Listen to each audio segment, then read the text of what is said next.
Welcome to Journey into Misery, where I explain complicated comics, characters and concepts to the patient and perpetually perplexed Helena Hart. We finished with The Flash, and this week we're talking about everyone's favourite group of spacefaring outlaws, bandits, whatever you want to call them, the Guardians of the Galaxy. So, good evening, Helena. How are you doing today? I'm good. I'm very excited. It's weird that I always ask, how are you doing today? Like we've not spent the last week together. A week? Well, yeah, you came back like a week ago. Yeah. So, do you want to tell the listeners what we just did before we started recording? We watched Guardians. Go watch Guardians of the Galaxy. It was great. You enjoyed it? It's the I second did. time watching it, my third. So, what did you take away from Guardians of the Galaxy, the film, before we got into the characters in the comics?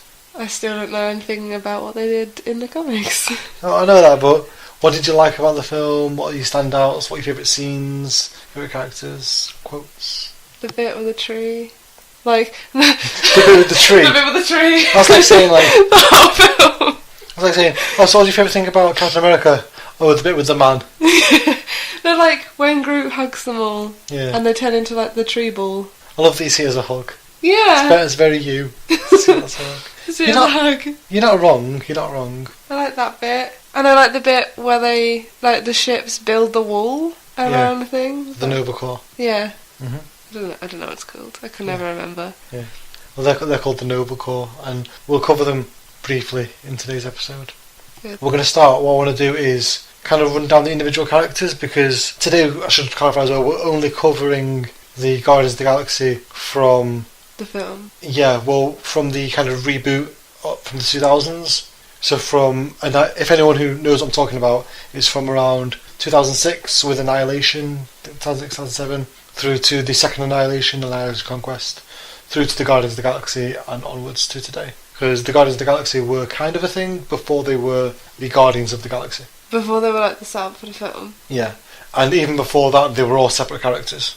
How long has this been going on? Well, the Guardians of the Galaxy, as we know them, has been around since like 2007, 2008-ish. Oh yes. Yeah, when you said it was fairly new, I figured it was around that long. But the characters of Star-Lord and Gamora and Drax have been around for decades, and Rocket Raccoon and Groot. Groot's been around since the 60s. What? Mhm. I thought they made him up for the film. No. So what I want to do is I've made a list of characters that are going to come up over the course of the podcast as we get into the podcast fully.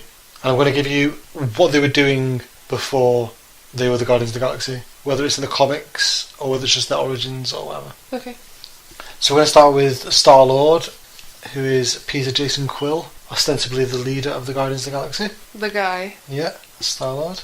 Yep. So it's pretty familiar. He's very similar to his movie counterpart. I guess it's the mask. It's like an iconic thing, isn't it? Yeah, well, I didn't get it, but I should have got you a picture of what he looked like before that, because that comic that I just showed you, the cover to Annihilation Conquest Star-Lord #1, is kind of the first time that mask is used. We did have a mask before. He had a mask, it was a bit different. Like, that seems like his thing. Okay, shall I pause it and bring up a picture of his old mask? Because Go for it. I think it's important. We'll be back in just a second. I've got a picture ready to show you of Star-Lord's original mask. These will all be in the image gallery, so get that out right towards the start. If you go to kingofwars.com, the post for this episode, there's a link to the image gallery. You can click along, and pretty much whenever we mention like a major character, there'll be an image for them. There's about 30, 35 in this episode, Jesus Christ. which is the most. There's a lot of characters to cover. So here's a picture of what Star-Lord looked like originally. No. What? That's Star-Lord. He's the same person. He just looks like a skiing instructor. He doesn't look like a superhero, or not so much a superhero, but like, I don't know, he just doesn't look what I expected him to look like. It's just weird. Before Star-Lord was born, an alien dude crash landed in like small town America, I believe it's Colorado, Okay. and he was taken in by a lonely woman who lived on her own in the middle of nowhere, because I guess that's normal in America. just like a house, just like in the woods. Oh. There's like no other houses around it. He spends a year there, like fixing his ship back up. He tells her that he's like alien royalty, he's fighting a war. He needs to get back and help out with the war. Yeah. So Needs to get his life back on track. yeah, but he spends a year there fixing his ship. They fall in love. Conveniently. Bone Good stuff. a whole bunch probably. I don't know. I don't want to speculate. He fixes his ship, stays a few days extra, and then jets off back to fight the war. Yeah. And when he left, he didn't realise that she was pregnant. Oh dear. So when Peter turns 10, his mum is murdered by aliens called the Badoon, Okay. who are looking to end like that bloodline. So his mum didn't die in a hospital. No. That was just like movie magic. Yeah, it's just cheap, like, you should care about this child. Because his mum is His mum dead. died. So his mum was murdered by aliens, and his house exploded, and the only thing they had left was his dad's alien gun, Yes. which the authorities thought was like a toy. Okay. So he joined NASA, he kind of like stole the ship, went into space. No, he's gone. Yeah. He's off. So he gets to space, he finds out that his dad is king shit of Alien Mountain. Alright. He's a guy called Jason of Spartax, Okay. which is basically because when he was first created, he was just called Jason, which isn't really... Jason! Well, It doesn't really sound like super alien Yeah. name. so when he was brought back in, he was renamed Jason. So it's like J apostrophe. Oh my S-O-N. lord. Just on. Yeah. Fuck. And as Jason's son, Peter has the title of the Star-Lord of Spartax. That's cute. It's like the title of the prince. Yeah. So Jason wants Peter to take his rightful place as the Star-Lord of the Spartax. Okay. Also, one time before we get started really with the ball rolling with the stories, Peter had to make like a dreadful decision to like save, that basically killed millions to save billions. Okay. So that's like weighing down on him when we start off in like 2007. What did he do? He like a planet got destroyed to stop something worse happening. Seems fair. Like, Yeah, well, we- not fair, but Mm. the lesser of two evils. Yeah. So Gamora. Okay. This is Gamora. She wears more clothes now. Yeah. That's not clothes. That's literally some belts. So Gamora is the deadliest woman in the galaxy, or the most dangerous woman in the galaxy. Yeah. Depending on, and that's like a title. That's not just me going, oh yeah, she's like really badass. She's But known. she's earned it. She's Yeah. She's got that. She's the last of her species after they wiped out. It's either by the Badoon or the Universal Church of Truth, depending on, like, it's a lot of fluctuating stories. Right. I think it's currently the Badoon. They just switch between the two. Well, I think it's to link characters with the Badoon being, I mean, like, Peter's mum was killed by Badoon, Gamora's race was killed by Badoon. Yeah. She was raised by Thanos to be wicked smart at killing a dude. Cool. She rebelled, she allied with a guy called Adam Warlock, who we'll cover shortly. Adam Warlock. Adam Warlock. Adam Warlock. Adam Warlock. Jesus. We'll cover him in just a second. And she was kind of a supporting character in his ongoing comic, and then she just wasn't around for a while. So Drax the Destroyer. Okay. Drax the Destroyer. Yeah. It's about right. Just hench guy with a knife. He's actually a human dude Named- Okay. named Arthur Douglas. That's cute. His car was blown up by Thanos, who was like, shit, those humans just saw me. Blew him up. And he died, but his essence was placed in a powerful new body by Thanos' dad. There's a guy called Mentor. Why did he put him in someone else's body? It's so he could be the ultimate killing machine to take out Thanos. Oh, so it wasn't like I'm sorry for killing you. It's No. more like, we killed you, but we're gonna raise you as a sort of zombie murderer. It's not, I won't say zombie so much, it's like his soul in another body. Yeah. But like, it's in his DNA that he needs to kill Thanos. Yeah. It's like, you know, when you get a bit of For popcorn. revenge. It's like always there. It's like, you know, when you get a bit of popcorn stuck in the back of your teeth, and you spend like all day just like, ah. Like that, except a burning hatred. Yeah. So this is what Drax looked like originally. Whoa! Now that's really cool. I want to point out the World Championship belt that he's wearing. Oh, no way! Oh, that's amazing. He's got Hulk colours going on. Yeah, he was originally a lot dumber. He was very Right. very similar to the Hulk. Like thuggish. Not thuggish, more just simple-minded. Okay, right. But he got in like a accident, like he was in a spaceship that crashed, and he was severely hurt, and he kind of came out of like that body was like a cocoon Yeah. to the body that he's in now. He came out much more intelligent, and kind of the Drax that you know now. The stuff with the metaphors and all that isn't really in the comics. That's more just to make him look Yeah, it's, otherworldly. yeah, exactly. Yeah. So next we have Rocket Raccoon. I'm very interested about Rocket Raccoon because you said he's not a raccoon and he looks like a raccoon to me. But then I am aware that he's made of different parts. Like or cybernetic. something. Yeah. So Rocket Raccoon right there. Interesting fact about Rocket Raccoon: for the first 30 years of his existence, he was only ever in 10 comics. That's not a lot. It's not a lot. It's not a lot at all. But then he is a raccoon. He was created by Bill Mantlo, who is a fantastic creator, and I really, really urge people to check out the Bill Mantlo Fund, which is Bill Mantlo was in a car accident which left him No. severely bedridden and quadriplegic. Is he okay now? Well, it's a constant, like, not really. Oh. He's in good spirits, but he's been like this for years. Oh, no. But there is a fund to help cover any medical expenses or Oh yeah, anything. that's an issue. And Marvel arranged like a special screening of Guardians of the Galaxy for him. Oh Yeah, yeah, yes, I remember that. Yeah, did I tell you You that? told me about that. So I'm not going to cover Rocket's origin here. We're going to get to it a bit later because it's something that comes up. Yeah. And then we have Groot.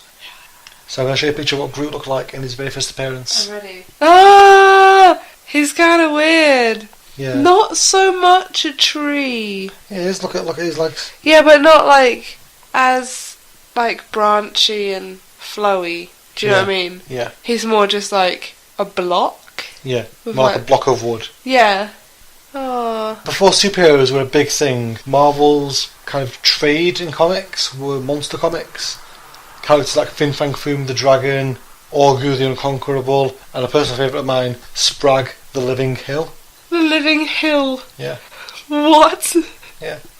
Groot was one of those monsters. That's amazing. So before the Fantastic Four, which is the first Marvel superheroes. Yeah, I think I'm aware Well, of that. not the first, because you had the original Human Torch and Namor in the 60s. Like super early. Yeah. Marvel brought superheroes back in response to the Justice League. Okay. So we'll cover Groot's origin later as well, because that comes up much later. Well, you find out about that after he's a Guardian of the Galaxy. Oh, okay. Right. Those are your Guardians of the Galaxy in the film. Mhm. Next up we have a character called Nova. Okay. Similar to the Nova Corps in the film. He's not actually a Guardian of the Galaxy.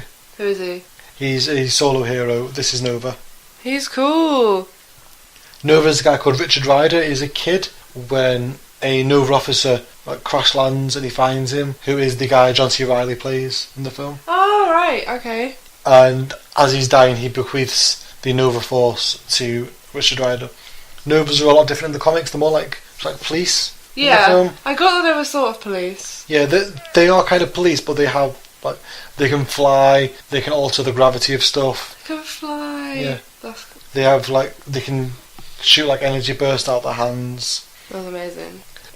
Chris Sims, good friend, pretty much mentioned on every show so far. He has this theory that every decade Marvel tries to redo Spider-Man, Okay.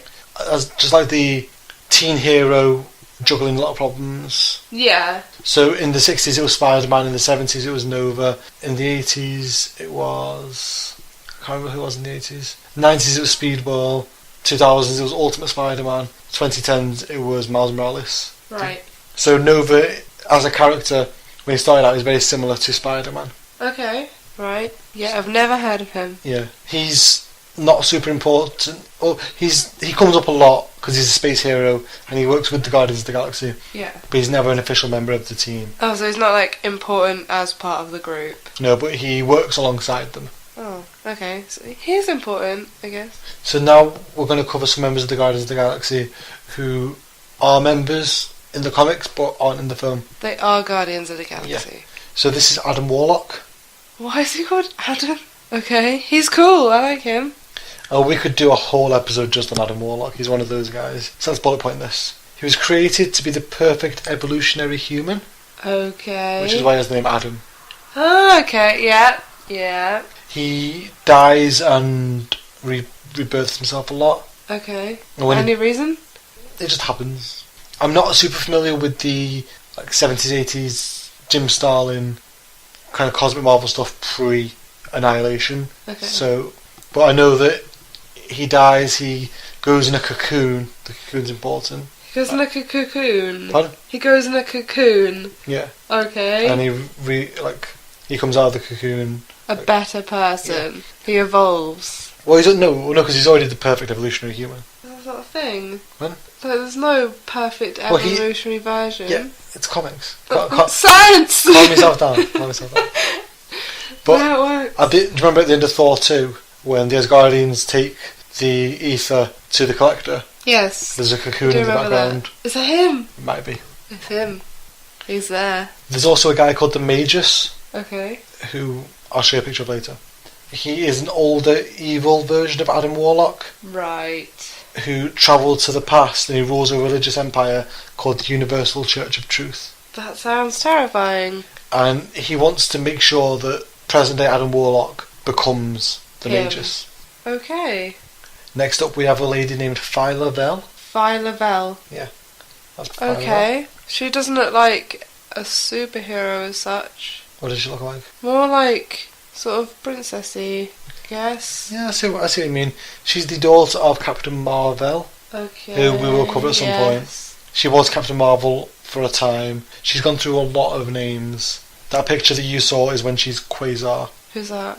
Quasar is the protector of the universe. He has those bands that he uses to protect the universe. He's semi-important, but I've not wrote a little piece on him because he's dead for most of what we're covering. Jesus. She inherits the Quasar title from him. But she's been Captain Marvel, she's been Quasar, she's been all sorts. Okay. And she was genetically altered at birth to be superhuman. Of Or, well, course. super alien. Super alien. Because she's Kree. Otherworldly. Okay, next up, Moondragon. Moondragon! That's Moondragon. Which one? That one. I'm into that. Yeah. I'm into that. That's cool. Moondragon is Drax's daughter. Okay. Who The one did- that's dead? She didn't die. Why do they make things up for films? Pardon? Why do they make things up for films? Well, in the films, she's not in the films because in the films Drax is an alien. Okay. Remember, yeah. Drax was a human. No, but he said like his wife and daughter were dead. Yeah. Is she not dead? Well, she might be in the film because his daughter in the film isn't Moondragon, Right. Okay. as far as we know. Yeah, I'm getting this. She was adopted by Thanos' dad, Mentor, who we mentioned earlier, The guy. and she was raised by monks on Titan. Monks. Yeah. Titan has monks. Yeah. Right. That's what Thanos is from Titan. Okay. Yeah. She has psychic powers, and she's also, you'll like this, one of the most prominent openly bisexual comic characters. And she's crazy in love with Phyla Vel, Represent. and it's mutual. Oh. You Next too. up, we have Bug. Bug. So literally a bug. So in the 70s and 80s, Marvel did a bunch of licensed toy comics, like Rom, Space Knight, and the Micronauts. Micronauts. The Micronauts. That's cute. Kind of to give the toys some context and backstory. They did it for Transformers, they did it for G.I. Joe, Mhm. which is where a lot of the stuff that you see in the films can be traced back to those Transformers and G.I. Joe comics that Marvel did. Yeah. Bug was a Micronaut called the Galactic Warrior, but when Marvel realised that the character Galactic Warrior that they had looked nothing like the Galactic Warrior toy, they changed his name so that they owned the rights to him. Oh. Okay. Clever. Marvel don't own the rights to the Micronauts anymore, Oh. but they still own the rights to Bug because they. Because they changed it. Yeah. Smart move. Another Guardian of the Galaxy is a lady named Mantis. Oh, I thought she was going to be like a praying mantis. No, she's actually human. She's Vietnamese. Yeah? She's a lady who the Kree believe is and I'm using quotation marks here, celestial Madonna. So she's like prophesied to give birth to a celestial messiah. Okay. She's like a chosen one. Yeah. Of She- sorts. She has precognition as well as kick-ass martial arts skills. Sweet. So she can kind of like see the future, and that helps her with her martial arts. She sounds amazing. So those are your Guardians of the Galaxy. Okay. Some more important characters. Who's that? That's Thanos. Is it? Yeah. He looks like a bear. He's got like little horns. Well, that's part of his mask. Oh. He doesn't look like the film guy. He does a bit. That's more the picture that I've shown you than What he looks like. yeah. Fair enough. So Thanos is someone who once again could and probably will get his own episode at some point. He's evil since birth. He killed everyone on Titan. Jesus. He's kind of like a space pirate a little bit. Amazing. He's also obsessed with death. He did kill a lot of people, so it's not surprising. But literally, he's obsessed with The idea of dying? no. The idea of people dying. No, he's obsessed with death. You know, the scythe and the horse. Oh, right, yeah. He's in love with her. bit weird. Yeah. So he wants to impress her, so he kills people in ginormous quantities. To prove that he's To prove that he loves her. Yeah. super good at death. Yeah. He's also obsessed with the Infinity Gauntlet, which is what they're building to in the films with the Infinity Stones, Yes. Which I know- I know of that. which are known as the Infinity Gems in the comics. Mhm. We'll get to the Infinity Gauntlet and the Infinity Stones in another episode at some point, I'm sure, but they don't really come up in this episode as we're going on. Okay. One more character, can't forget, Ronan the Accuser, Go Ronan. your bae, Lee Pace. When we were watching the film, when Lee Pace's name came up, H gave a little, yes, like arm pump. A lovely face. Can't help myself. So Ronan is very, very similar to the film, but he's not a bad guy. Oh. He's not fanatical. Right. He's just, he's like a Kree hero. Oh. So he's as much of a villain as, say, Captain America would be to the Kree. Yeah. So he's at odds with Earth heroes at times, but more recently he's been more of a hero than a villain. He was introduced as a villain, but he's noble. He wants the best for his people. Okay, yeah. I guess I see why they would change it for the film. Yeah. Because no one cares about good people Mhm. unless they're saving the world. Yeah. So those are your Guardians of the Galaxy and related characters. Okay. We're going to start with a story called Annihilation. Was that the first sort Yeah. of Yeah, it's the first. collection? It was Marvel's attempt to kind of reinvigorate their cosmic characters who hadn't really done anything for a whole long time. Okay. So it took kind of the all not so popular space heroes like the C-listers, the D-listers, and put them in one of the big Universe of Jeopardy style events that Mhm. we've covered a bit, like the Crisis in DC. So Right. it's like there was like a crisis in DC, but the only people who were around were the kind of not the rejects, The but little selection of like if less cool guys. it's a giant story where it doesn't feature any of the Avengers or any of the Fantastic Four, Spider-Man. It's everyone who's in space, Okay. which is cool because it came out at the same time as Civil War. Oh. So it's like all the Earth heroes are too busy squabbling over what seems like a pretty unimportant thing, Yeah. while this massive thing is going out in space that they don't know about. No one cares about the thing in space because it's less important, guys. But that's a thing that threatens the universe. Yeah. So they got the Annihilation Wave, which is just tearing through shit. Right. It wrecks through Xandar Oh. and kills all the Novas except for Richard Rider, so he gets all of the Nova Force. So he's like super powerful. Yeah, he has the power of like thousands of Novas within Sweet. himself. Pretty good deal. The way it was structured were there was a one shot, then there was four issue miniseries, Mhm. and then there was a 6-issue Annihilation series. So the one shot is really cool. It's all about the destruction of Xandar. And going into Annihilation, no one knew who the villain was going to be. And then when you get to the last page, it's a really cool moment because you turn the page and you see this guy. Is that Bug? That's a guy called Annihilus. Okay. He's a Fantastic Four villain. Okay. He lives in the negative zone, and he, as his name suggests, he's a nihilist. Yes. He just wants to end things. He just wants to watch the world burn. No, that's more of an anarchist than a nihilist. He just wants to kill things. He just wants to wipe out life. Fair enough. So it was really cool. No one had any idea who the villain of Annihilation was going to be. And then when you say it's Annihilus, you're like, of course. Who else would it be? Yeah. So there were ostensibly 4 leads in the Annihilation series because there were the 4 miniseries. So there was Nova, there was the Super Skrull. Skrull. Super Skrull, yeah. Super Skrull. Yeah, Skrulls are an alien race. Okay, yeah. I thought it was like a play on like Skull or something. No. Skrulls, like, there's the two of the main alien races in Marvel are the Kree and the Skrull. Yes. The Skrulls probably would have been the bad guys in Avengers, but because they started out as Fantastic Four villains, Fox had the rights to them. Of course. So you can see Super Skrull is Super Skrull because he has all the powers of the Fantastic Four. So you can see he has like a fist like the Thing there. Yeah. That fist is on fire. You can also go invisible and go stretchy. He's got a pretty good skill set going on. Yeah. Also the Silver Surfer, I know of. you know of him. We'll cover him at a later date. He's around in these stories because they affect the whole universe. Well, he's there, but But he's not super important to the Yeah. Guardians of the Galaxy. Also there is Galactus.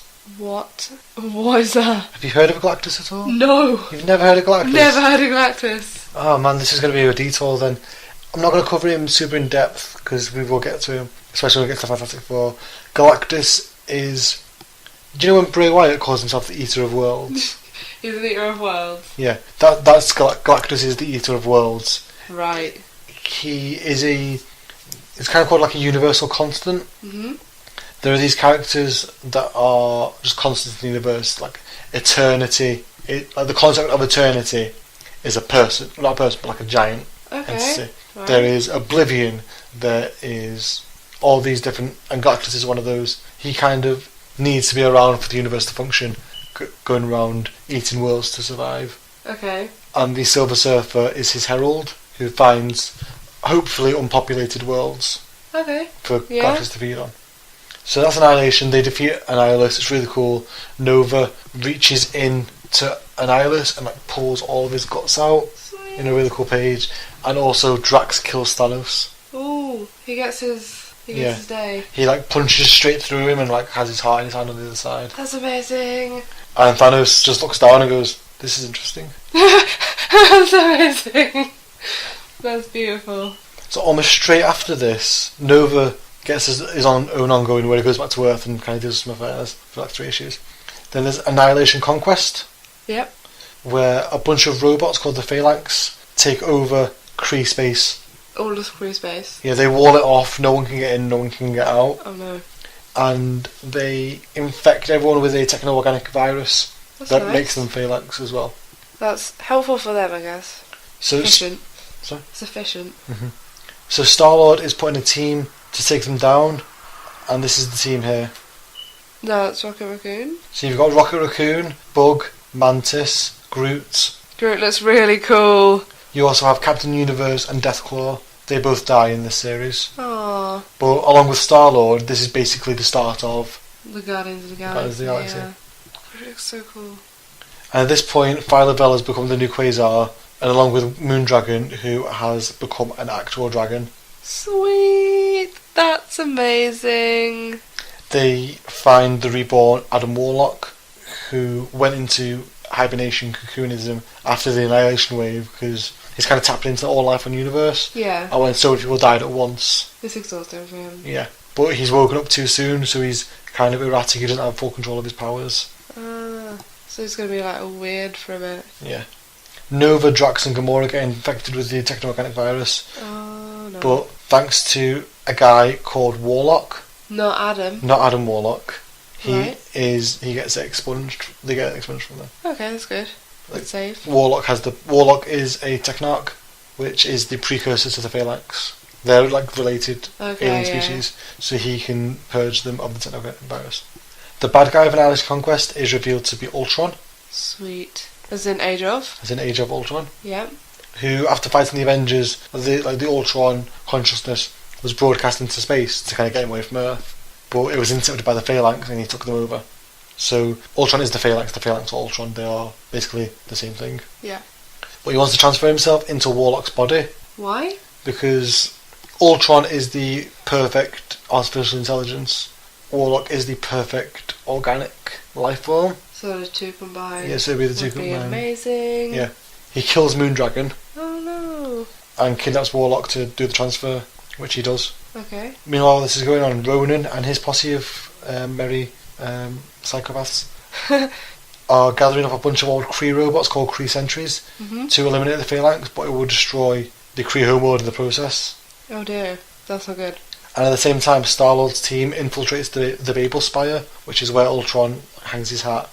And to destroy it, Groot grows himself into all the nooks and crannies of the spire, Ah, that's amazing. and then they set him on fire. Oh. But he grows back. He grows back, he's fine. Okay, so he's not dead. Yeah. I was worried he's gonna die. So Nova shows up with Gamora, Drax, and Warlock, Not Adam. not Adam Warlock. Ultron assumes control of the Kree Sentries that Ronan has launched at them. Because when Ronan's doing this, he doesn't realise that it's Ultron.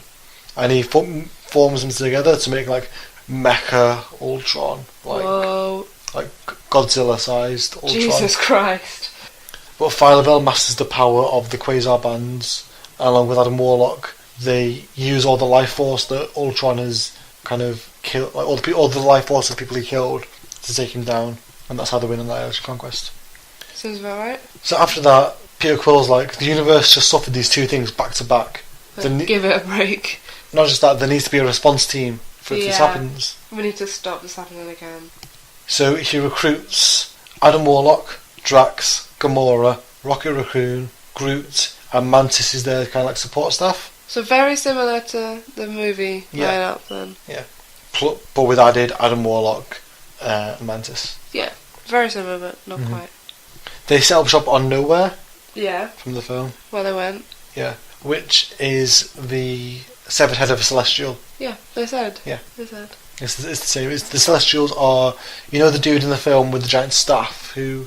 Yes. And I didn't know how to describe Celestials. I wanted to get it done really quickly, so I put the quote on Twitter how to describe them. Okay. So I'm going to read out what some people said. So Neil Jacobi said robot space gods. Robot space gods. Joe Hunter, who drew our wonderful Love Joe. album Love artwork. Joe. Joe also said robot space gods. Okay. And Kaijin BH, who is Brandon House, said giant or powerful space jerks. Both apt descriptions, no doubt. Yeah. So Nowhere is pretty similar to the film version. It's not as seedy. Okay. That's because of the chief of security. Who is... Is it a dog? Is the dog a chief of security? Yeah. That's amazing. The dog's name is Cosmo. Yes, I remember. He is one of the Russian cosmonaut dogs who was launched into Space space. dogs. He has telepathy, It's amazing. so he can speak to you in your mind and make you do things. Yeah. They fight the Church of Universal Truth and they find a rip in the universe which is called the Fault. Right. And a guy named Major Victory comes through it. He's got a Captain America shield. Yeah. Major Victory is from the original Guardians of the Galaxy. Yes. The original Guardians of the Galaxy were created like decades ago and they are set 3,000 years in the future. Right. So he's from them. He's fallen through the fault and come out the other side in our time. How did he get the shield? He inherited it. From Captain America? Well, maybe not specifically from Captain America, but Captain America's dead, but the shield's still around. Okay, so somehow we got hold of it. I assume it still wields the same power. Yeah. And around this time, it comes out that Star-Lord got Mantis to use her psychic powers to subtly influence people to want to join the team. Helpful. So everyone goes, that's a violation of trust, I'm out. Yeah, like, maybe don't do that. That's a bit of a dick move. And then a guy called Starhawk shows up. Starhawk. Starhawk. Not Hawkman. Not Hawkman, different universes. Starhawk, one word.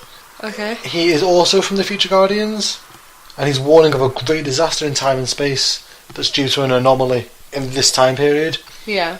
And he keeps changing because of this anomaly. Yeah. So like every time you see him, shifts a bit. yeah, every time you see him, he's like older or younger, or he's black, or he's a woman. Oh wow. So like a whole bunch of different stuff. Yeah, How does anyone know that it's him? because he's still wearing the Starhawk costume, Okay. So he just looks different. and they keep him prisoner because he goes. Alright then. Gotta contain him if he's a bit weird. So everyone bails, but Rocket believes in the idea of Guardians of the Galaxy, so he keeps the team together. So it's Rocket, Bug comes back, Major Victory joins the Guardians, and Groot's there, and Mantis joins the field team. Okay. Adam and Gamora go off to fight the Church of Universal Truth, who don't believe that Adam is the real Adam Warlock because they have their own cocoon. Oh. Oh no. Drax and Phyla go searching for Drax's old kind of like companion, who is a girl named Cammy, but they actually find that Heather is still alive somewhere. Oh. Okay. And Star-Lord winds up a prisoner of Blastar in the negative zone. Oh dear. That's Blastar. Is there a crown? He's king of the negative zone. Amazing. And he's kind of like filled the power vacuum left by an Annihilus in the negative zone. That's so cool. So during Civil War, Iron Man, Mr. Fantastic and Yellow Jacket, who you may know as the original Ant-Man, Oh, good old Ant-Man. who will be played by Michael Douglas. Oh, Jesus Christ. They build a supervillain prison in the negative zone Yeah. during the Civil War as somewhere to put people who break the Registration Act. Okay. So it's not just supervillains in there, it's superheroes who refuse to sign the Superhuman Registration Act. Anyone that's done anything that's like a bit against what they want. Not so much that, it's people who are operating as a superhero without registering with S.H.I.E.L.D. Right, okay. Blastar wants Quill to help him break into the Negative Zone prison so that they can use the portal in there to invade Earth. Okay. But Peter gets rescued by the New Guardians and they recruit a guy called Jack Flag. Who's Jack Flag? Jack Flag is this fella. He looks terrifying, but also really cool. Yeah. You see this is a cover from Thunderbolts. I don't know what that is. But Thunderbolts are a team of supervillains who have gone through various different iterations and motives. At this time, they were a government-sponsored team, and their goal was to bring in unregistered superheroes. Okay. But the lineup of Thunderbolts is like Bullseye, the Daredevil villain, and they're run by the Green Goblin. The Green Goblin. Yeah. Of course. So Bullseye actually stabs Jack Flag through the spine Oh. during the Thunderbolts, Not fair. and he gets put into the Negative Zone prison, and he gets brought back in Guardians of the Galaxy. They rescue him, they fix him up with space technology, and he's on the team. While Drax and Phyla are looking for Heather, they go see Heather's adopted father, Mentor, who is Yeah. Thanos' father, and he kills them Oh. Nice. because Heather is trapped in Oblivion, Oh no. which is one of those conceptual entities, Yeah. but also like a realm. She's like stuck there. Yeah. So they have to die to get there, and while they're there, Phyla takes over as the Avatar of Death, Yeah. because since Thanos died, there's no Avatar of Death. So she's the new Avatar of Death, and she becomes Martyr. That's super cool. Yeah, that's really cool costume. I really like the Martyr costume. I'm into that. That's amazing. I like her hair. But Phyla becoming Martyr was all planned by a guy called Maelstrom. Mhm. He's like Oblivion's Wormtongue, Right. Cool. like his little toady. It was already. And we'll see why he wanted Phyla as the Avatar of Death shortly. So after that, there's another kind of Annihilation style event. It's called the War of Kings. It's where the Kree, now led by the Inhumans, who we'll cover next week, Yes. go to war with the Shi'ar, which you may recognise if you watched the X-Men cartoon in the 90s. I've probably seen it. Yeah. Like I've definitely seen a cartoon, but And they're led by Cyclops' brother, who is a guy called Vulcan. not as in Star Trek. We may cover that more next week when we get to Inhumans. I have made a vow not to cover X-Men stuff too in depth. Because there's already a podcast. There's already a podcast for that, and it's a whole mess in itself. So, the Guardians of the Galaxy, rereading some of the War of Kings stuff, they're not super in it, which surprised me. Okay. They try and play peacemaker between the two sides. It doesn't go so well. Of course not, because comics. Why would it? So, around this time, half the team get pulled out of the conflict by a crossover with the Guardians 3000, Who are the Guardians 3000? the original Guardians, Okay, yeah. the Guardians from 3000 years in the 3000 future. years in the future, yeah, got it. And they warned them that during the War of Kings, Black Bolt is going to unleash a bomb that will crack the fault wide open. Jesus, and then everything is going to come tumbling through. Yeah. While they're in the future, this happens. Oh no. And a giant load of like Lovecraftian Cthulhu tentacles come out of it. Jesus. Warlock manages to hold it at bay and like kind of close it, but when he's done, Phyla kills him, Shit. saying that her goal as the Avatar of Death is to kill the Avatar of Life, and she'd know the right moment when it happened. Oh no. So Gamora kills Phyla for doing that, Everyone's just killing everyone. and then Warlock reawakens as the Magus. Adam?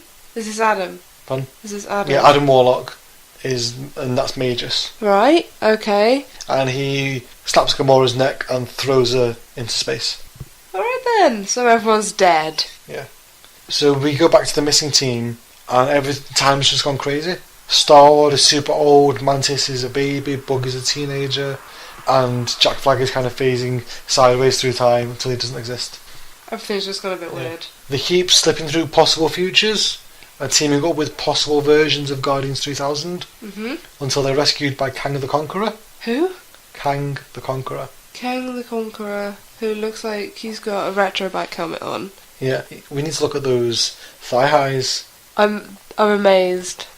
Yeah, Kang the Conqueror is... Stylish as hell. Yeah, he is. He's a hard one to cover because there are multiple versions of him from different points in time. Time travel is a confusing concept to talk about, and Kang the Conqueror is all about time travel. That's his deal. Okay. There are multiple versions of him during his own timeline, and they all hate each other. Okay. And So- not like how you hate 13-year-old you. Kind Oh. of. But if I had access to All of time and space. yeah, and so did a 13-year-old me. So there's like Iron Lad, who is Iron Lad.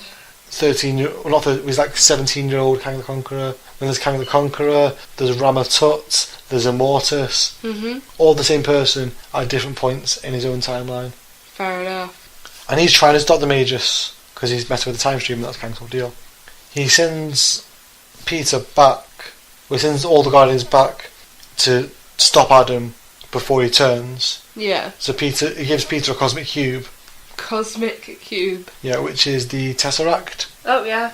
But like a smaller version? No, it's or the same. just the Tesseract? They're just cosmic cube was a bit silly to put in the films, I think. They just handed out the Tesseract. They had a whole film about why that was like super important. It was a busted down cosmic cube that apparently only had one last go in it. Okay. So it wasn't the Tesseract like from the Avengers or whatever. No. In the comics there are multiple versions of the Tesseract. And It's not an Infinity Stone. it's not like super powerful. Yeah. No, it's super powerful. It's pretty much like a wishing machine. Okay. You can hold it and think of whatever you want and that'll happen. Sounds amazing. So yeah, it is super powerful, but it's not an Infinity Stone. Yeah. Peter goes back to kill him, but he can't do it. Adam becomes the Magus, but this time he manages to kill Mantis, Major Victory, Marta, Gamora and Cosmo. Why? Because he's Magus, he's evil. They didn't do anything wrong. He just murdered them. Yeah. Okay, fair enough. Before Peter uses the Cosmic Cube to take Magus out. Yeah. Might as well get some batters in whilst you can. There's another conflict with the Church of Universal Truth, and it's revealed that Magus is still alive. He tricked Peter into thinking that he killed everyone and that Peter used the Cosmic Cube, but he didn't. Okay, who did? No one did. They're still alive. Oh, Yeah. right. We find out that on the other side of the fault is a universe where life won. Cool, at least there's some upside to it. No, No. because it's a universe where death lost. It's called the Cancerverse, Oh my god. and it's a Lovecraftian nightmare. Why can we have nice things? With our nice things. And Magus is working for them and he wants to bring them to our universe. Okay. Marta breaks everyone out, and then Maelstrom's like, you know that's not the real Adam Warlock. Adam Warlock's in this cocoon over here. Jesus. The cocoon is causing so much hassle. So Marta slices the cocoon open and is immediately eye-murdered by Thanos, I murdered. who is actually inside the cocoon. Why is he in there? How did he get in there? It's comics. Just in there waiting. Yeah. Like, yep, definitely gonna open it. Definitely gonna eye murder someone. And, well, it was all a plan to get Thanos back as the Avatar of Death. Yeah. So they needed a new Avatar. It was a whole thing. And they wanted him as it, so they put him in the cocoon. Yeah. But then they needed someone working for them to get to the cocoon to open it. Yeah. Okay, yeah, that's the whole thing. So Thanos starts going crazy. Thanos goes on a rampage. The main team arrives, and Star-Lord realises that he didn't use the Cosmic Cube. Okay. Like Warlock or Magus just tricked him into thinking he did. Yeah. So he used the Cosmic Cube to knock Thanos out. Good shout. And this leads us into the last of the Annihilation style events. It's called the Thanos Imperative. So Thanos is alive again, and he's really pissed off because death is his jam. Yeah. Like super into Jeff. Super into death. Magus teleports all of the church worlds, the Universal Church of Truth, Yeah. Church of Universal Truth. Can't remember. He teleports them all around the fault and then detonates them all, Oh. which cracks the fault wide open, and the Cancerverse crosses over, and it's revealed that they're led by this fella. Who is? That is Captain Marvel. Marvel, not Marvel. No, he's the original Captain Marvel. Okay. Captain Marvel's name, the first Captain Marvel's name is Captain Marvel. Jesus wept. Yeah. Oh, they would. That's shameless self-promotion, really, isn't it? And he's a Kree. This is the Cancerverse version of him. Mhm. In our universe, he died of cancer. Oh, But in that's not necessary. it's heartbreaking. It's a good story. In their universe, he kind of made a pact with Lovecraftian gods to Yeah. eliminate death, and everyone in his universe worships life and these Lovecraftian gods. He leads a team that are known as the Revengers. That's amazing. Right. Those are the Revengers. Captain America was And a big like pentagram and a they shield. are literally the reverse Avengers. Yeah. That's beautiful. Those are like evil Avengers. I am so into that. That's amazing. So Star-Lord realises that he has an ace in the hole when facing a universe where life won. That's the avatar of death. So they quickly find out that while the Cancerverse dudes can't die in their universe, they can if Thanos does it. Oh, right, of course. So they head to the Cancerverse, they team up with the Cancerverse Resistance, which is made up of all the robot characters, Yeah. like the Vision and Jocasta and Machine Man. Then Drax goes, nope, fuck this, I can't do it, kills Thanos. Oh, okay. So he kills him in pretty much every story. Yeah, because he has to, he can't. Like, it's his thing. Yeah. That's his reason for being. Yeah. But Thanos comes back to life, having been rejected by death, Shit. which they describe in the story as him being dumped. He's gonna be hella pissed. Yeah. Because he's so into her. And also just got killed. Yeah. So oh god. Thanos kills Drax in retaliation. They go to the place where Marvel summoned the demonic Cthulhu things to kind of reverse everything. Mhm. But Thanos immediately surrenders, Right. begging Marvel to kill him. Because the only thing that can kill an avatar of death is an avatar of life. Yeah. Like, polar opposites. Marvel does that, but it was actually a trick on Thanos' part. Of course. Because by doing that, he brought death to the Cancerverse. And Death's like, what up? Surprise bitches. You freezing last to me or Yeah. whatever it was. The meme of last year. She kills Marvel, which in turn just kills all of the Avengers. So the Cancerverse is dying. Yeah. So the Guardians teleport out, but Star-Lord and Nova stay behind to keep Thanos there long enough for the universe to die with him in it. Oh. Wait, that should be Aring. Yeah. He's not a good guy. So they charge Thanos with the last remnants of the Cosmic Cube and the 4 Nova Force, and that's the last we see of Star-Lord and Nova. Oh, okay. So he's like Star-Lord's like the guy. Yeah. And he's now just gone. Yeah. Okay. So after this, there's 2 miniseries called Annihilators, Mhm. which is a team made up of the galaxy's biggest heavy hitters. Except Star-Lord. Well, no, because he's not a heavy hitter. Talking about like people like the Silver Surfer Oh, and right. Ronan and Quasar and They're Beta hella Raider. strong people. Yeah, it's all of the like. I think in the comic they describe them as Alpha Plus Right. characters. And I'm not going to cover it because the only Guardians member on the team is Cosmo. Okay. But it's really good, and I recommend reading it if you are going to read any of these stories. But the backups to those stories are Rocket, Raccoon, and Groot stories. So we find out a bit Yeah. more about both Rocket and Groot. Rocket is from a place called Half-World. So sort of middle ground No, universe. Half-World is a abandoned colony for the mentally ill, Okay. where animal companions were genetically manipulated to grant them human-level intelligence to become caretakers of the inmates. Oh. And Rocket was the chief floor officer, ranger, who protected the colony against various threats. Oh, bless him. And then we find out Groot. Groot is what's known as a Flora Colossus from the planet X. Flora Colossus. Yeah, Flora Colossus. Giant tree. Yeah, he's referred to that in the film as well, in the little bit that you can Yeah, read. he is. I did see that on Tumblr. Yeah, and he comes from an ennobled sapline, Okay. which means he's royalty. And a noble sap line. Oh, that's amazing. Due to the hard nature of his larynx, Yeah. everything he says comes out as I am Groot. So he was speaking like a different language. Yeah. And like Rocket can understand him, Mhm. or at least pretends to in a sarcastic way. But doesn't Peter have like?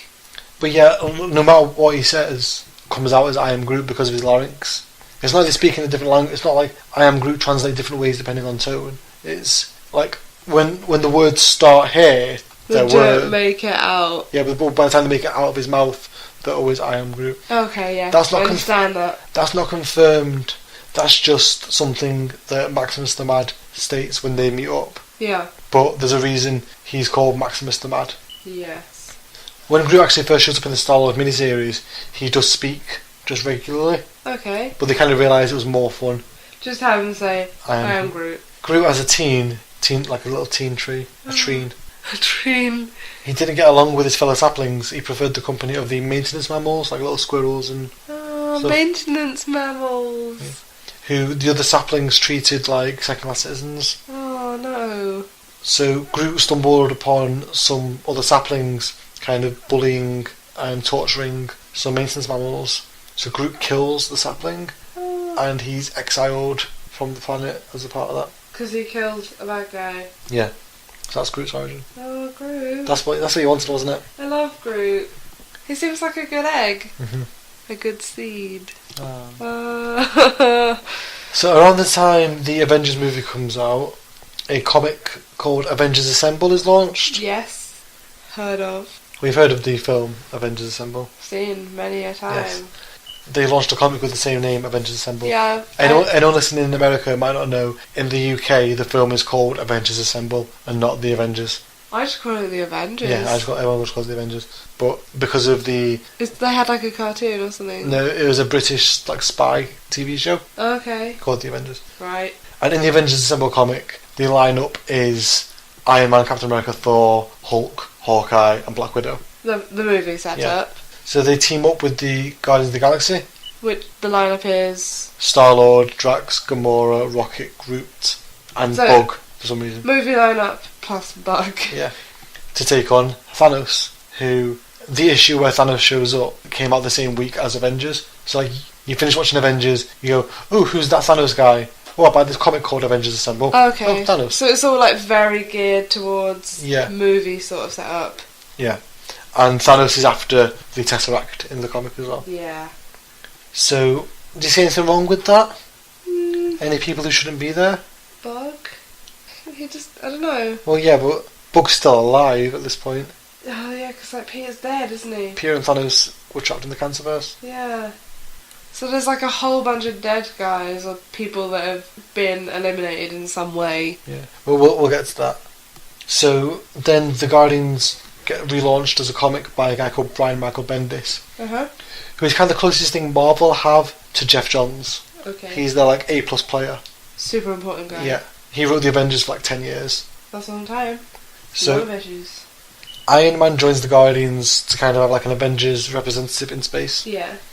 They fight some Badoon, and Peter's dad, the King Jason, is around just being a pain in the ass. Mm-hmm. He makes a rule that no one can touch the Earth, Okay. and then sends some Badoon after it so that he can arrest the Guardians for going to Earth. Does that make sense? Yeah, that makes sense. Mm-hmm. But they escape thanks to Groot, because Groot's awesome. Groot's amazing. And there's like a galactic council made up of all the leaders of various races. Yeah. So there's Jason, who represents Spartax. There's Freya, Thor's mum. I do. There's the Brood Queen. There's The Brood Queen. Yeah, Brood are an X-Men villain who are basically like the Xenomorphs from Alien. Okay, because when you said Brood Queen, I was like just a queen who has a whole bunch of kids. Annihilus is in there. There's a Badoon representative. It's basically all the heads of the Supreme Intelligence of the Kree is there. All the heads of the different races are like, Earth is a generation away from joining us in the galactic community. They need to be left alone. Okay. And then there's a character called Angela who shows up. Angela. And that's Angela. That's Angela. Okay. Why is she called Angela? She's an angel. Okay, yeah, it makes sense. Angela's kind of interesting because she debuted not in a Marvel comic. Have you heard of Spawn at all? Who? Spawn is an Image comic by Todd McFarlane. It was during that 90s boom that we're talking about. And Angela was created by Neil Gaiman. I know Neil Gaiman. Yes. And for about 10 years there was a lawsuit about who owned the character of Angela. Neil Gaiman eventually won the rights to Angela, and now Marvel bought the rights off Neil Gaiman. Yeah. So she's in the Marvel Universe now. They eventually revealed that she's actually Thor's sister. Okay, right. Makes all the sense in the world. Because in Thor there's the 9 realms. Yeah. Like Asgard, Midgard, Jotunheim. There's actually a 10th realm, which is heaven. What? Okay. And that's where Angela is from. Alright then. She's from like a warrior race of angels. After that there's a crossover with the X-Men, because... Why not get them involved too? Yeah, well, the X-Men do a lot of space stuff actually. They do, they spend a lot of time in space. So, Jean Grey? Yes. She became the Phoenix in the 80s, and she killed a whole bunch of people, just a mess of people. Why not? Recently, the X-Men, the original lineup of X-Men, which is Jean Grey, Cyclops, Beast, Iceman and Angel, were brought to the present day. Alright. So the Shi'ar find out Jean Grey's alive, and they put her on trial Yeah. for crimes that she hasn't committed yet. That's probably a bit preemptive. Yeah, the Guardians of the Galaxy get involved, she gets rescued, and Peter begins dating Kitty Pryde. Go Peter. But like super long distance. Oh, kind of sad. But he's got time travel at his disposal. It's not like time travel. He's got like, A spaceship. yeah. So following this, Star-Lord and Rocket Raccoon both get their own solo ongoing series. Ah. In Star-Lord, he's facing down a shady character called Mr. Knife and a team of deadly bounty hunters there's a bounty on his head. Yeah. In Rockets, it's called Rocket Raccoon, it might as well be called Rocket Raccoon and Groot. Because Groot doesn't really do much by himself. Yeah. It's far more light-hearted, but it's still got some emotional weight to it, which is cool. I recently caught up on it for this episode, and I really, really like it. He gets framed for murder by a villainous doppelganger, and Okay. he's like, there's another raccoon, well not a raccoon, but there's another me. Yeah. But it turns out to be his friend from Half-World, who is out for revenge on Rocket, because Rocket cost him his credibility as an assassin. Not really friends then, are they? No, Not anymore. not anymore. And he also has to fight a legion of his ex-girlfriends, known as the Ex-Terminators. A legion of ex-girlfriends. Like Scott Pilgrim style? Times like 10. Christ, okay. We also find out that in his spare time, Groot is a pro wrestler. What? What? Oh my god! Because the first issue shows Rocket on a date with a girl going to like a space wrestling match. Oh my god, that's amazing! And then you see who's in the ring and it's Groot. That's amazing. That's the best. The best thing ever. Does he have like a little costume? No, it's just Groot. Oh. It'd be good if it was like El Hijo del Groot. Oh my god. Or like something that's like a terrible tree pun. Yeah. Oh, that's amazing. Well, I reckon we could think of like some pun names for his finisher. Right. After that, Iron Man left the team Oh my God. before this. Captain Marvel? The current Captain Marvel? Yes, not Marvel. No. It's the former Ms. Marvel. Yes. Captain Marvel. She joins the team along with Venom. Mhm. The team gets broken up, captured by various threats. Turns out it was all orchestrated by Jason. Okay. Just Jesus Christ. And he accidentally gets broadcast revealing his plan to take out the Guardians. Whoops. And everyone's like, no wait, the Guardians are heroes, they save us all the time. Yeah. What's your beef? Like maybe calm down, son. A revolution happens which forces them into hiding. The Guardians then reunite, but they can't find Venom, they lost him on Nowhere. Drax gets abducted by the Shi'ar, Rocket gets abducted by the Kree. When Drax got abducted, Venom was left stranded on Nowhere. So everything just got a bit messed up, and Yeah, and they can't, Venom just got left behind. yeah, they can't find him. Oh 'Cause wow. Venom, the current Venom, isn't the Venom that you might be familiar with. Okay. He's Flash Thompson. Okay. Do you know who Flash Thompson is? No. He's Peter's bully, you know, from the films. Yes. And after high school, Flash went into the army and lost both his legs in Iraq. Oh, that's unfortunate. After the government gains control of the Venom symbiote, they recruit Flash to be like Agent Venom, Okay. so he can use the symbiote to give himself legs. Yeah. And from there, he gets recruited into the Avengers. The Avengers send him into space to be their Avengers rep Yeah. in space, but he gets lost on Nowhere. Oh. So after this is a brief interlude because Gamora's sick of not knowing what happened in the Cancerverse. Yeah. So she sits Peter down and she's like, you have to tell me now. Yeah. Tell me everything. So Star-Lord reveals that while they were trapped in the Cancerverse, they couldn't die, they just kept coming back to life every time they died. Oh, that's horrible. So Star-Lord, Nova and Thanos just fought again and again and again, and Drax showed up and Drax was there, and they all just kept dying and dying. And the Avengers showed back up. Eventually Nova uses the combined power of the Nova Force and the Cosmic Cube to become a door. A literal door. Not a literal door, like a portal, Okay. back to the main universe. He sends Peter home, and he accidentally sends Thanos back as well. His last words are that he doesn't want Star-Lord to tell anyone what happened in the Cancerverse, Okay. and that he's in love with Gamora. Oh. Because they had a thing, back in Annihilation, they were sleeping together. Obviously. But I think Star-Lord's lying about this, Why? because it doesn't line up. When I was rereading the stuff, it doesn't line up with what actually happened in the Cancerverse. Because Thanos brought death back to the Cancerverse and killed Marvel and the Avengers. But if we go back to this picture that I showed you of the Avengers, this is from that story. It's from the story we find out what happened to them. Yeah. And Marvel's there, Quasar's there. It doesn't make any sense to me. Also, Scarlet Witch is on Giant Man's shoulder, In the Giant man. Giant Man. Okay.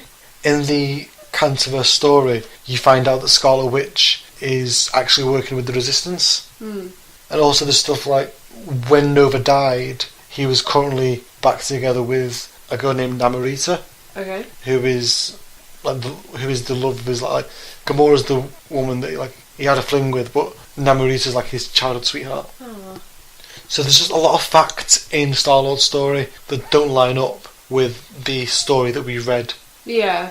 So it's either Star-Lord lying to Gamora for some reason, or it's bad writing. Yeah, or it's just New 52 shit. Yeah, kind of. So then after this, it turns out that Venom is still on nowhere, and the symbiote is just going nuts. Oh dear. It gets rescued by the Guardians, kind of unbonded with the symbiote, but it freaks out and goes on Groot. Oh. So you get like a symbiote Groot, Oh dear. and then you get like a symbiote Rocket, and that's where we are now with the Guardians of the Galaxy. Is there more? That's where we are. They're making more. Yeah, Okay. that's up to date as of the last issue of Guardians of the Galaxy. Everyone's a symbiote. Well, no, Groot had the symbiote, and then the symbiote went onto Rocket. Yeah, the transferred. Yeah. That's cool. hmm Could be problematic, but it's cool. So, what do you think of the Guardians in the comics? I like them. They seem more three-dimensional than Yeah. the film ones, if that makes sense. Like, the film ones are good in terms of, like, action. And, Mhm. like, the costumes are nice. But we don't really know anything about any of them other than Peter. Yeah. And what we know about Peter is just not what actually happened. Yeah. Like, I'm pretty sure whoever Peter's dad turns out to be in the film, it's not going to be Jason. No, I doubt that. Because then I'll have to explain our whole thing. Yeah. And that'll just be a whole mess of stuff. I guess that was Guardians of the Galaxy. Not really a journey into misery. No, I like that. I think we should start rating things as like a thumbs up or a thumbs down or something. That was Like, a thumbs up. Like, how do we feel emotionally at the end of it? I don't feel like I hate comics today. Yeah, okay, that's the question. That's the question from now on at the end. Yeah. Do you feel like you hate comics? Like, how do you feel about comics today, Helena? I do not feel like I hate them. That's our episode for today. Let's cover all the business that we need to cover. The end stuff. Yeah. We are on iTunes, just search Journey into Misery. If you'd like to leave us a lovely rating or a review or subscribe, all that good stuff really pushes us up into the rankings and the ratings. I'm going to read a lovely review that we got just yesterday. This review comes from John Borgi on iTunes, and he says, "This is the introduction to superhero comics that you never knew you needed. Kieran is able to distill the crazy minutiae of superhero comics down into summaries that are both enthusiastic and informative.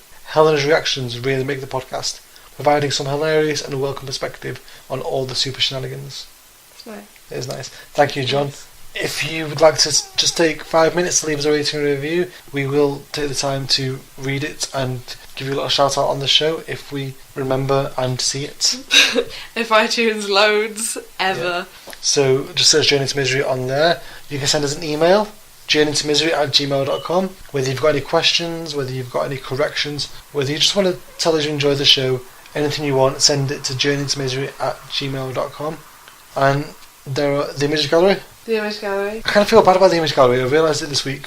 Why? Because what if you're listening like on your phone? Oh yeah, okay, maybe. Yeah, so I'm not sure if I might phase it out a little bit. So maybe email us some feedback about the image gallery. Do you like the image gallery? Does it annoy you that we're talking about images while you can't look at them because you're on the bus or you're riding a bike or something? I guess if it's people like you that know what's up, Yeah, that's fine. But if it's people like me and you're like, yeah, well, this guy, and I'm like, no idea. yeah. So please, this is something that I kind of want to get a crowd consensus on. Would you like that we kind of tone down the image gallery? Is it annoying? Let us know, journeytomisery@gmail.com. But if you go to kingofpost.com, you can find that image gallery along with a bunch of show notes when I get the time to do them. I still haven't done this week's. We still have a whole bunch. Yeah, they are all there eventually. So that's it for this week's show. I am Kieran Shiak. I am at King Impulse on Twitter. I'm Helena. I am at HE on Twitter. This has been our not so much Journey into Misery. No, this is a good one. It's a thumbs up. Thanks for listening, and we'll see you next week.